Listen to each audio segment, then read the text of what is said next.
Faiz lake চট্টগ্রামের পাহাড়তলিতে অবস্থিত একটি কৃত্রিম হ্রদ।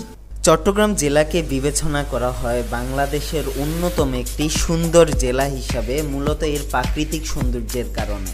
এখানে দর্শনীয় স্থানগুলোর মধ্যে অন্যতম হচ্ছে সমুদ্র সৈকত, পাহাড়, নদী বন্দর, বন, উপত্যকা ইত্যাদি। দূর দূরান্ত থেকে ভ্রমণ পিপাসু মানুষ ঘুরতে আসে বন্দর নগরী চট্টগ্রামে।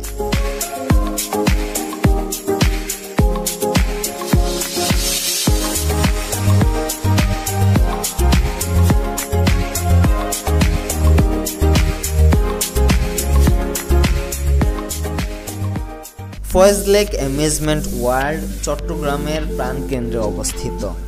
Amusement world, Foy's lake sea world এবং ফয়েজ লেক রিসোর্ট মূলত চট্টগ্রামের পাহাড়তলিতে অবস্থিত।